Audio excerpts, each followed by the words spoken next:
ಧಾರವಾಡದೊಳಗ ನಾನು ಅಧ್ಯಯನಕ್ಕಿದ್ದಾಗ ಬಹಳಷ್ಟು ಗ್ರಂಥಗಳನ್ನ ಮಹಾತ್ಮರನ್ನ ಚರಿತ್ರೆಯನ್ನು ಓದ್ತಾ ಇದ್ದೆ. ಯಾವ ಸಂಪ್ರದಾಯ, ಏನ್ ಅಧ್ಯಾತ್ಮ, ಏನ್ ಸಾಧನ ಅಂತ ಬರೀ ನಾನು ಸಂಶೋಧನೆ ಮಾಡೋ ಸಂದರ್ಭದೊಳಗ ಬಂಕಾಪುರ ಚೌಕಿನೊಳಗೆ ಗಿರಿಮಲೇಶ್ವರ ಮಹಾರಾಜರ ಒಂದು ಆಶ್ರಮ, ಅಲ್ಲೊಬ್ರು ಮಹಾತ್ಮರು ಮಾತನಾಡ್ತಾ ಇದ್ರು. ನಾನು ಸೈಕಲ್ ನೋಡಿದ್ರೊಳಗೆ ಐದಾರನ ಯುವಕರು ಕೊಡ್ಕೊಂಡು ನಾವು ಹೋಗ್ತಾ ಇದ್ದೆ. ಹೋಗುವಾಗ ಮೀನಾ ದೇವರದಿ ಅಂತ ಒಬ್ಬರು ಮಹಾತ್ಮ ಮಾತಾಡ್ತಾರೆ. ದೇವರು ಎಲ್ಲೆಲ್ಲೂ ಸಿಗ್ತಾನ, ಸಾಧನಗಳು ಸಿಗ್ತಾನ, ಹಿಮಾಲಯಗಳು ಸಿಗ್ತಾನ, ಗುರುಗಳು ಸಿಗ್ತಾನ ಕೇಳ್ತಕ್ಕಂಥ ಪರಂಪರೆಯೊಳಗ ಮೀನಾ ದೇವರದಿ ನೀನೊಳಗ ದೇವರದಾನ ಅಂತ ಹೇಳ್ತಾ ಇದ್ರು. ನಾವು ಗಾಡಿ ಅಲ್ಲೇ ಸೈಡ್ ಹಚ್ಚಿ ಮಠದ ಮಠದ ಒಳಗೆ ಹೋದಾಗ ಯಾರು ಹೇಳ್ತಾ ಇದ್ರು ಅಂತಂದ್ರೆ ಇಲ್ಲೇ ನಮ್ಮ ಹಿಬ್ಬರಿಯ ಸದ್ಗುರು ಸಮರ್ಥ ಪ್ರಭುಜಿ ಮಹಾರಾಜ ತೋರಿಸಿದ ಮಾಡುವಾಗ ಇವು ಬಟ್ಟಿ ಕ್ಯಾವಿ ಇಲ್ಲ, ಇವ್ರು ಹೆಂಗ ಸ್ವಾಮಿಗಳು ಅಂತ ಅವ್ರು ಹೋಗಿ ನಾನಾಗ ಕೇಳಿದ್ದೆ ನೇರವಾಗಿ. ಕೇಳಿದಾಗ ಅವ್ರಂದ್ರು, ನಾನು ಇಷ್ಟು ವರ್ಷ ಯಾರು ನಿನ್ನ ನೇರವಾಗಿ ಕೇಳಿಲ್ಪ, ನೀನೇ ಕೇಳಾಕತ್ತೀರ, ನೀವು ಕ್ಯಾವಿ ಹಾಕಿದ್ರಿ ಮತ್ತೆ ನೀವು ಹೆಂಗ್ ಗುರುಗಳು ಅಂತ ಕೇಳಿದಾಗ ಹೆಚ್ಚಿಗೆ ಸಾಂಪ್ರದಾಯ ತತ್ವ ಸಿದ್ಧಾಂತಗಳು 25 ನಿಮಿಷ ನಾವು ಕೇಳಿ ಹೇಳಿದ್ರು. ನೀನ ಯಾಕೆ ದೇವರಾಗ್ತಿಪ್ಪ, ಸಾಧನಾ ನೀ ಯಾಕೆ ದೇವರಾಗ್ತಿ ಅಂತ ಬಂದಾಗ ಅಲ್ಲಿಂದ ನನ್ನ ಅಧ್ಯಾತ್ಮ ಪ್ರಾರಂಭ ಆಗಿರ್ತಕ್ಕಂಥದ್ದು. ಹೆಚ್ಚಿಗೆ ಸಾಂಪ್ರದಾಯ ಏನ್ ತತ್ವದ ಅಂತ ಇನ್ನೊಂದು ಪ್ರಶ್ನೆ ಮಾಡಿದ್ದಾರೆ. ದಿನ ಹಾಕೊಂಡು ಸಣ್ಣವರು ನಿಂತಾದ್ರೆ ನೀವು ಸಹಿತ ಅವ್ರಿಗೆ ಯಾಕೆ ನಮಸ್ಕಾರ ಮಾಡಿದ್ರಿ? ಅವನೊಳಗೂ ಆತ್ಮಾರಾಮನಪ್ಪ, ನನ್ನೊಳಗೂ ಆತ್ಮ ಸಮಾನತೆ ಐತಿ ಅಂತಂದಾಗ ಅವಾಗ ನಾನು ಮನವರಿಕೆ ಆಯ್ತು. ನಿಜವಾಗ್ಲೂ ಈ ಭೂಮಿ ಕಲಿದಾಗ ಸರಳ ಸಾಂಪ್ರದಾಯ ಹೆಚ್ಚಿಗೆ ಸಾಂಪ್ರದಾಯ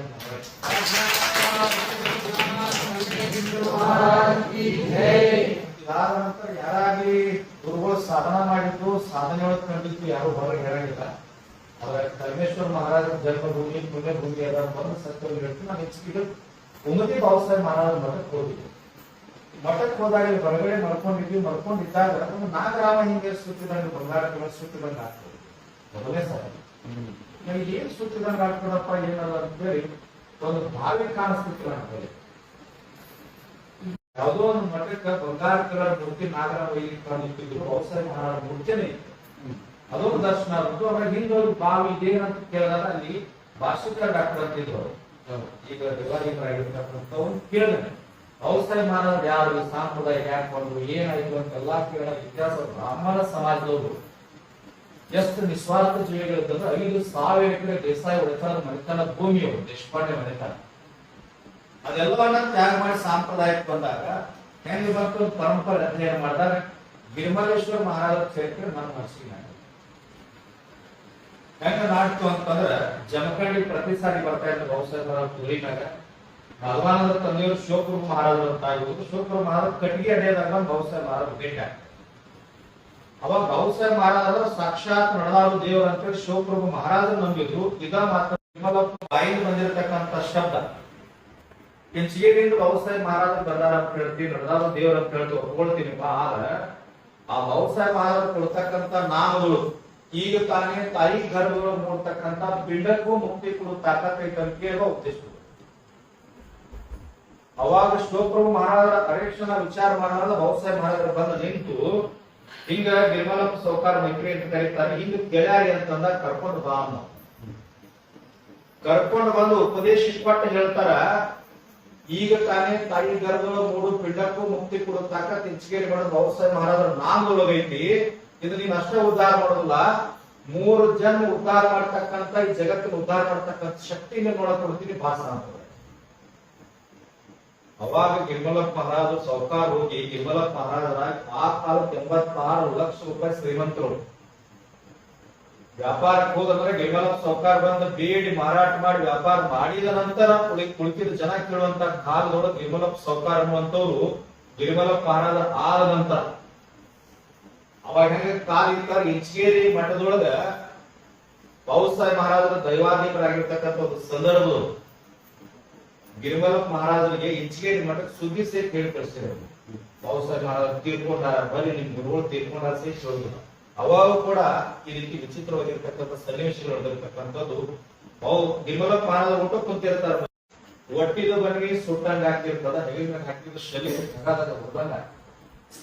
ಇದನ್ನ ನೋಡಿ ಅವ್ರ ಅಂತಾರ ಹೇಳ್ತಿದ್ರ, ಅವಾಗ ಈಗ ನನ್ನ ಗುರುಗಳು ನೆನಪರಾಗಿರ್ತಾರ, ನಾನು ಇಂಚಗೇರಿಗೆ ಹೋಗಿ ಬರ್ತೀನಿ ಅಂತಂದಾಗ ಜಮಖಂಡಿಯಿಂದ ಇಂಚಗೇರಿಗೆ ಹೋಗೋದ್ರೊಳಗೆ ಬಾಬಾಸಾಹೇಬ್ ನಮ್ಮಪ್ಪ ಬಾಬಾಸಾಹೇಬ್ ಮಹಾರಾಜ ನನಗೆ ಏನ್ ಹೇಳ್ಬೇಕಂತಿತ್ತು, ಏನ್ ಹೇಳ್ಬೇಕಂತಿತ್ತು ಅಂತ ಹೇಳಿ ಕಣ್ಣೀರ್ ಹಾಕುವಂತ ಅಳ್ತಾ ಅವಾಗ ಅದೇ ಒಂದು ವಿಚಾರವನ್ನು ಸಂಕಲ್ಪ ಮಾಡ್ಕೊಂತ ಮನೆಗೆ ಬಂದು ಹೇಳ್ತಿದ್ದ. ನಾವು ಹೇಳ್ತೇವೆ ನಾನು ಇಂಚಿಗೆರೆ ಅಧ್ಯಾತ್ಮ ಸಾಂಪ್ರದಾಯ ಭಕ್ತಿ ಸಾರ ಕೊಟ್ಟಿನಿ. ಬಾಬು ಸಾಹೇಬರ ಮಹಾರಾಜರ ಭಕ್ತಿಯನ್ನು ಮನಿ ಮನಿ ತಲುಪಿಸಬೇಕಾಗ್ಯದ.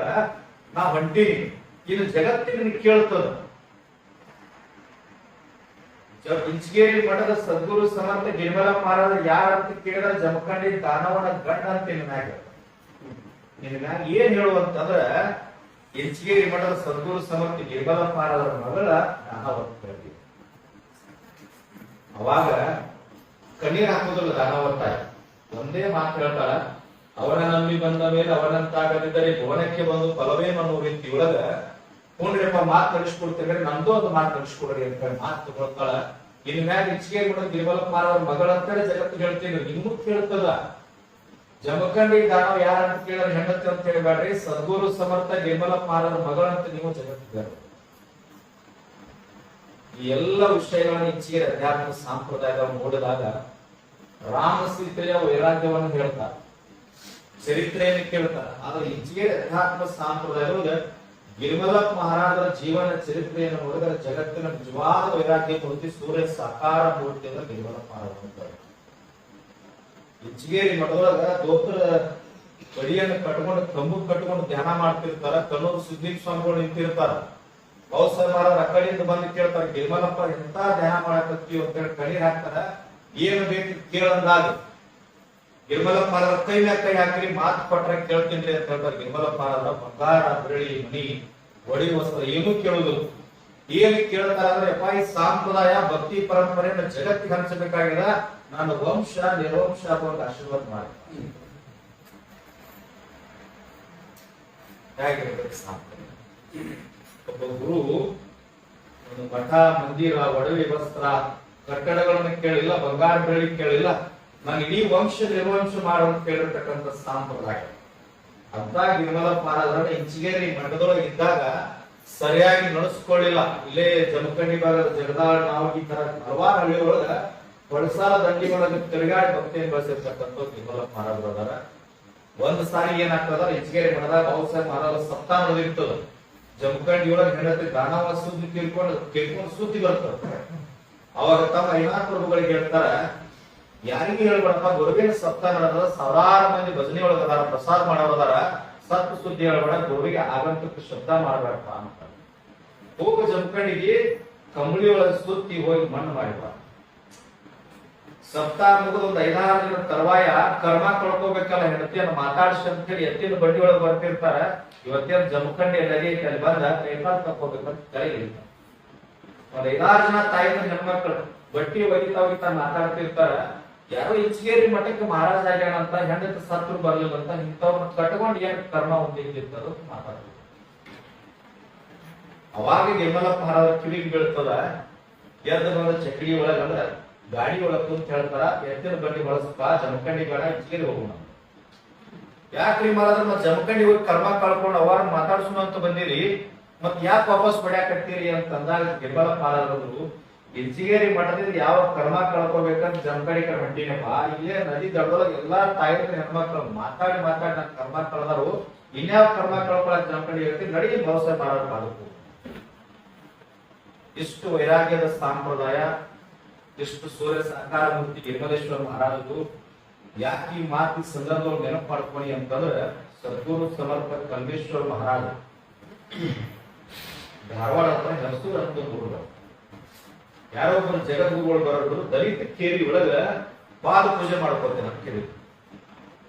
ಮಧ್ಯಾಹ್ನ 12 ಗಂಟೆ ಸಮಯ ಆಗ್ತದ, ಜಗದ್ಗುರು ಬರ್ತಾರ ಅಂತ ಹೇಳಿದ್ರು. 1-2 ಗಂಟೆ ಆದ ನಂತರ ಜಗದ್ಗುರು ಮನೆಗೆ ಬಂದ್ರ ಪಾದ ಪೂಜೆಗೆ ಇಷ್ಟು ಹಣ ಕೊಡ್ಬೇಕಂತ ಹೇಳಿ ಮತ್ತೆ ಹೇಳಿದ್ರು. ಆಯ್ತು ನಾವು ಕೊಡ್ತೀವಿ ಅಂದ್ರು.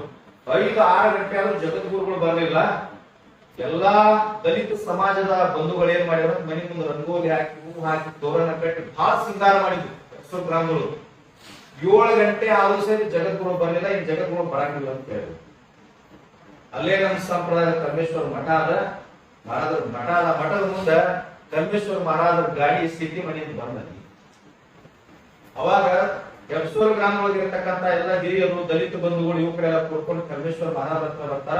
ಯಪ್ಪ ಹಿಂಗ ಜಗದ್ಗುರುಗಳು ಬರ್ತಾನ ಅಂತ ಹೇಳಿದ್ರಿ, ಏನಾಯ್ತು ಗೊತ್ತಿಲ್ಲ, ಬರೋದಿಲ್ಲ ಅಂತ ಹೇಳ್ಯಾರ, ಮತ್ತ ನೀವು ಕರ್ಕೊಂಡೋಗಿ ಪಾದ ಪೂಜೆ ಮಾಡ್ಬೇಕಂತೀರಿ, ನೀವು ಬರ್ತೀರೋ ಹೆಂಗ್ ಮಾಡ್ತೀರಿ ಅಂತ. ಅದಕ್ಕೇನೈತಪ್ಪ ಇಂಚಗೇರಿ ಸಂಪ್ರದಾಯ ಸರ್ವಧರ್ಮ ಸಮಾನತ್ವ ಐತಿ, ಆತ್ಮ ಸಮಾನತೆ ಸಂಪ್ರದಾಯ ಐತಿ, ಬರ್ತ ನಡೀರಿ ಅಂತ. ಒಬ್ರು ಯಾರು ಕೇಳಿದ್ರೆ ಮತ್ತೆ ಪಾದ ಪೂಜೆ ಮಾಡುವಾಗ ಎಲ್ಲ ಮನೆಗೆ ಹೋಗಿ ಆರತಿ ಮಾಡ್ಕೊತೀನಿ ಬರುವಾಗ, ಯಪ್ಪ ದಲಿತ ಸಮಾಜದ ಮನೆಯೊಳಗೆ ನೀವು ಪ್ರಸಾದ ಮಾಡ್ತೀರಿ ಅನ್ರಿ ಅಂತಂದ್ರು. ನಿಮ್ಗ ಸಮಾಜ ಆದ ಬೇರೆ ಇಲ್ಲಿ ಬೇರೆಪ್ಪ, ನಮ್ಗೆ ಏನ್ ಸಂಬಂಧ ಇಲ್ಲ, ನೀವೆಲ್ಲರೂ ನಮ್ಗೆ ನಿರ್ಮಲ ಪಾದ ಮಕ್ಕಳು ಕಾಣಕತ್ತೀರಿ, ನಮ್ಗೆ ಒಂದ ಸಮಾನತೆ. ಅವಾಗ ಪ್ರಸಾದ ಮಾಡಿ ಇವತ್ತು ಕೂಡ ಹೆಪ್ಸೂರ್ ಗ್ರಾಮ ಹೆಂಗೈತಂದ್ರ ಒಂದು ಮನಿ ಬಿಡ್ಲಾರ್ದ ಕಲ್ಮೇಶ್ವರ ಮಹಾರಾಜ ಭಾವಚಿತ್ರ ಪ್ರತಿಯೊಂದು ಮನಿಯೊಳಗ ಹೆಪ್ಸೂರ್ ಮಾಡಿರ್ತಕ್ಕಂಥ ಸಂಪ್ರದಾಯ. ಇಷ್ಟು ಸರಳವಾಗಿ ಸಂಪ್ರದಾಯ ಬಿಡೋದಲ್ಲ, ಮಹಾರಾಜರು ಹೇಳಿದ್ರು ಈ ಸಂಪ್ರದಾಯದೊಳಗ ಎಷ್ಟು ಶಕ್ತಿ ಎಷ್ಟು ತಾಕತ್ತದ ಅಂತ ಹೇಳಿ. ನಾನು ಇನ್ನೊಂದು ವಿಶೇಷ ಹೇಳ್ತೀನಿ. ದುರ್ಲಾಪುರದೊಳಗ 9-10 ದಿನ ಹೋರಾಟ ನಡೆದ್ರ ಕಲ್ಮೇಶ್ವರ ಮಹಾರಾಜರ ಶ್ರೀಮಠದಿಂದ ಸದ್ಗುರು ಸಮರ್ಥ ಹನುಮಂತ ಸಾಧು ಮಹಾರಾಜರಲ್ಲಿ ಬಂದ ತಮ್ಮ ಕಿಶಾಗಿಂದ ತೆಗೆದ ಜೋಳಿಗೆ ಒಳಗೆ ತೆಗೆದ 5,000 ರೂಪಾಯಿ ಯಾವಾಗ ಕೊಟ್ಟರಲ್ಲ ನನ್ನ ಬಾಯಾಗ ಒಂದೇ ಮಾತು ಬಂತು. ಇನ್ನ ಎಲ್ಲಾ ಮಠ ಎಲ್ಲಾ ಮಂದಿರ ಎಲ್ಲಾ ಊರವ್ರು ಕೊಟ್ರು, ಈಗ ಮಾತ್ರ ನಿಜವಾದ ದಕ್ಷಿಣ ಇಂಚಗೇರಿ ಮಠದಿಂದ ಇನ್ನ ತಾಕತ್ತು ಬೇರೆ ಆಗ್ತದೆ.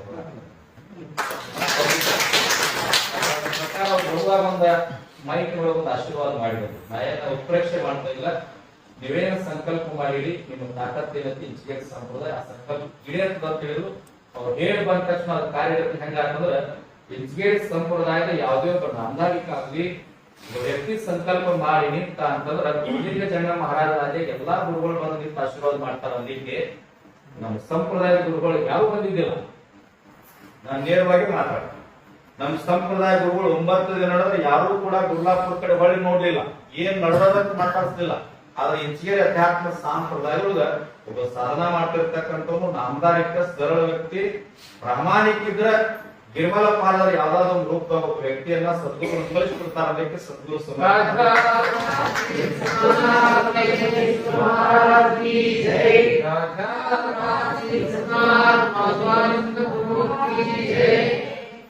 ಇನ್ನೊಂದು ಈ ಸಂಪ್ರದಾಯದೊಳಗೆ ಏನ ತಾಕತ್ತದ ಅಂತಂದ್ರ ಎಲ್ಲಿ ಬೇಕಾದಲ್ಲಿ ಯಾವ ಸ್ಥಳದೊಳಗೆ ಯಾವ ಜಿಲ್ಲೆಯೊಳಗೆ ಯಾವ ಮೂಡಿಯೊಳಗೆ ಹೋದ್ರು ಸಹಿತ ಒಬ್ಬ ರಾಜಕಾರಣಿ ಇರ್ಲಿ ದೊಡ್ಡ ಕೆಲಸ ಇರ್ಲಿ ಒಳಗ ಮನುಷ್ಯನೊಳಗ ಸದ್ಗುರು ಸಮರ್ಥ ಬಹುಸಾಹೇಬ್ ಮಹಾರಾಜರು ಸದ್ಗುರು ಸಮರ್ಥ ಗಿರ್ಮಲೇಶ್ವರ ಮಹಾರಾಜರು ಅಂತೇಳಿ ಸಂಕಲ್ಪ ಮಾಡ್ಕೊಂಡು ಒಳಗ ಕಾಲಿಟ್ರ ನನ್ನ 15 ವರ್ಷ ಜೀವನದೊಳಗೆ ಯಾವುದೂ ಕೆಲಸ ಖುಷಿ ಹೋಗಲಾದ ಕೆಲಸ ಆಗೈತಂದ್ರೆ ಅದಕ್ಕೆ ಇಂಚಗೇರಿ ಸಂಪ್ರದಾಯ ಎಲ್ಲಾ ಸದ್ಗುರುಗಳು ಕಾರಣೀಭೂತರದಾರ.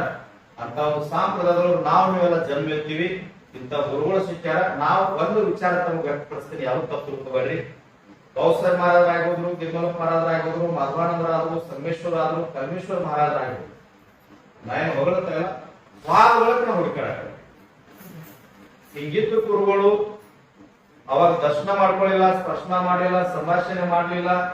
ಈಗ ಹೋದಗಳು ಕಲ್ಮೇಶ್ವರ ಮಹಾರಾಜ ಹಿಂಗಿದ್ರು, ಮೂರ್ತಿ ಹಿಂಗದ ಅಂತ ಹೇಳಿ ನಾವೇನು ಮಾತಾಡ್ತೀವಿ. ಇದೆಲ್ಲ ವಿಚಾರವನ್ನ ಬಿಟ್ಟು ಒಬ್ಬರು ಸದ್ಗುರುಗಳು ಒಬ್ಬರು ಮಹಾತ್ಮರ ಜೀವಂತ ಸಿಕ್ಕಾಗ ಸದುಪಯೋಗ ಮಾಡ್ಕೋಬೇಕು.